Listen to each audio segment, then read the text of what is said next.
పాండవులు కౌరవులు కలిపితే విడివిడిగా 100 + 5 105, కానీ కలిపితే విడివిడిగా 5 వేరు 100 వేరు, కానీ కలిపితే 105. ఇది ఎవరు చెప్పారు? ధర్మరాజు చెప్పాడు.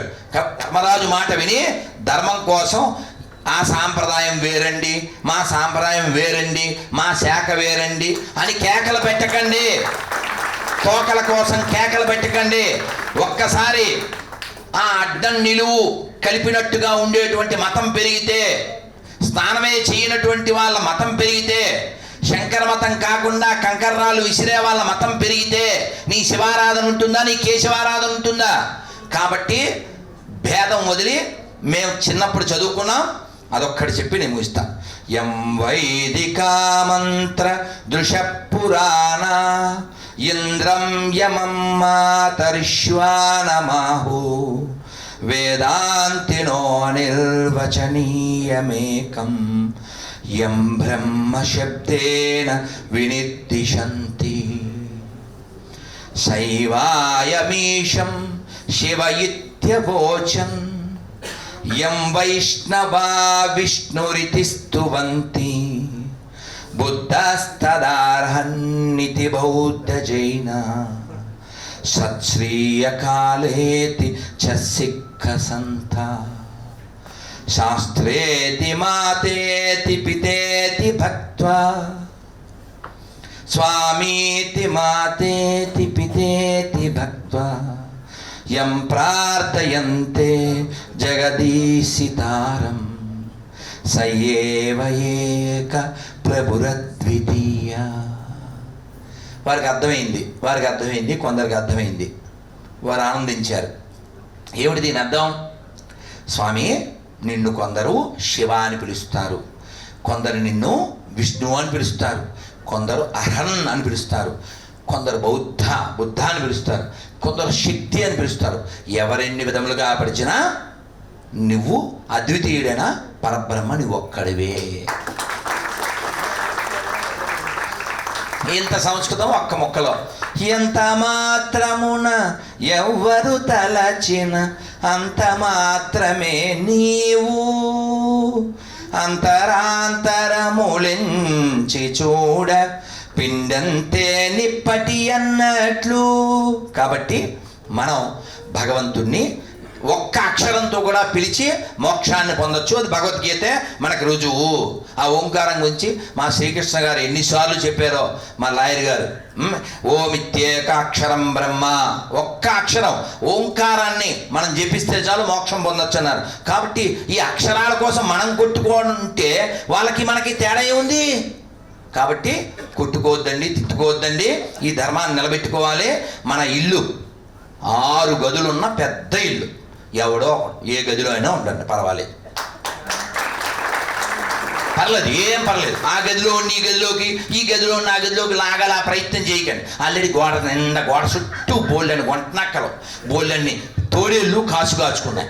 ఒక్కసారి ఆడు గోడ దాటాడా 6 గదులు కూల్చేస్తాడు వాడే. కాలా పహాడ్ జరిగింది. కాబట్టి ఆ గతం మళ్ళీ పునరావృత్తి కాకుండా మన ధర్మం కోసం మనం అందరం కలిసి నడుద్దాం. పైన రాశాను చూడండి, సంగచ్చత్వం సంవదత్వం. కలిసి చర్చిద్దాం, కలిసి నడుద్దాం, ధర్మం కోసం, దేశం కోసం కాపాడుకుందాం.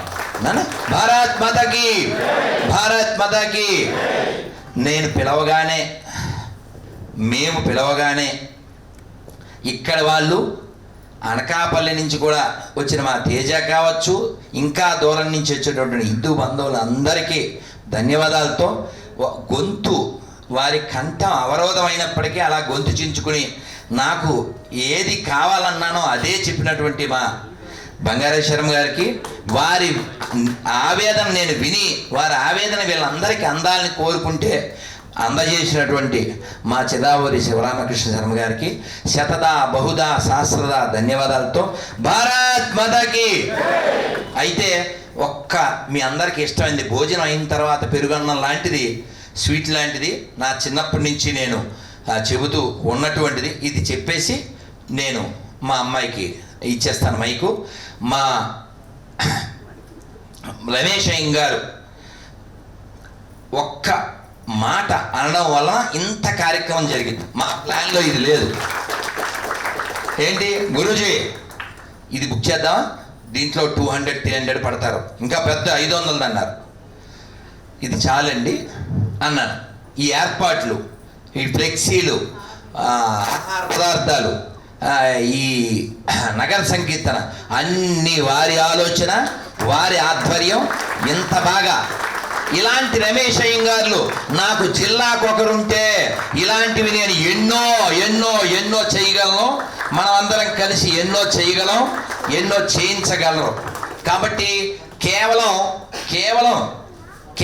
సెల్ఫీ తీసుకుని శాలువా కప్పేసి వెళ్ళిపోవడం కాకుండా, దండ వేసి దండాలు పెట్టి వెళ్ళిపోకుండా నన్నేం చెయ్యమంట అనేవాళ్ళు పెరగాలి. నన్నేం చేయమంటే మీరు ఎవరి స్థాయిలో వాళ్ళు. ఈ పుస్తకం ఉందండి, 15 రూపాయలు 20 రూపాయలు, మీ ఇంట్లో 10-20 పెట్టుకోవచ్చు కదా, సుల్తాన్ బజార్లో దొరుకుతాయి. ఎవరు వచ్చారు వాళ్ళకి ఇవ్వండి. ఈ బుక్ చదవరా అని మీ ఫ్రెండ్కి ఇవ్వండి, వాడు బాగుపడతాడు. వాడి కుటుంబానికి సంబంధించి ఎన్ని సమస్యలున్నా అందులో చాలా హృదయంగా ఓ తాతగారు చెప్పినట్టు చెప్పారు నాన్న. కాబట్టి మేము చూసారా శాలువా ప్రోగ్రాం లేదు, నేను దానికి వ్యతిరేకం. అందుకని మేమేం చేశాం తెలుసా ఐడియా, మా రమేష్ అయ్య గారు చూసారా ఏమిటిది మిత్తు అంట, రామరాజు గారిది. ఓ పెద్ద టవల్, చక్కగా 1 సంవత్సరం పాటు మనం ఎవరికి ఇచ్చామో వారి సేవలో ఇది నిమగ్నమై ఆ పుణ్యం మాకు వచ్చేలా చేస్తుందిగా. అదే ఈ కెమికల్ శాలువా ఎందుకండి గొట్టలు అక్కడ దాచిపెట్టాం, శీతాకాలం పట్టుకెళ్ళి దానం చేస్తాం. కాబట్టి ఏ ప్రోగ్రాం శాలువాలు వేయకండి. ఎందుకండి ఎవరికి ఉపకారం. అందుకని వారికి ఉపకారం కలిగి పుస్తకాలు ఇవ్వండి, లేకపోతే ఇలాంటిది ఇవ్వండి. వారికి ఉపకారం వారు గుర్తుపెట్టుకుంటారు, ఆనందిస్తారు. కాబట్టి మనం ఇంకా అందరూ మాట్లాడాలి. ఇక్కడ వచ్చిన వాళ్ళల్లో మనకి వైద్యానికి సంబంధించి మాట్లాడడానికి మా సుబ్బానాయుడు గారు ఉన్నారు. వారు తర్వాత మీతో అందరితో ముచ్చటిస్తారు. నేను వ్యాక్సిన్ వేసుకోలేదండి, వారిచ్చిన మెడిసినే వాడే. వారి నెల్లూరు జిల్లా, ఇక్కడే వనస్థలిపురంలో ఉంటారు. అలాగే మాకు ఎప్పుడు ఫోన్ చేస్తే అప్పుడు ప్రసాదాలు పంపే మా శ్యామ్ కావచ్చు, మా రమణ ప్రభు కావచ్చు, కీర్తన చేయమంటే వచ్చే బ్రహ్మారి కావచ్చు, అలా ఈ తల్లులు కావచ్చు, అందరూ నేను పిలవగానే మొన్న ఎయిర్పోర్ట్లో కలిశారు. మా మన్యూరేంద్ర శర్మ గారు వచ్చేసారు. అందుకని మనం అందరం కూడా ఒక్కొక్కరి దగ్గర ఒక్కో టాలెంట్ ఉందండి.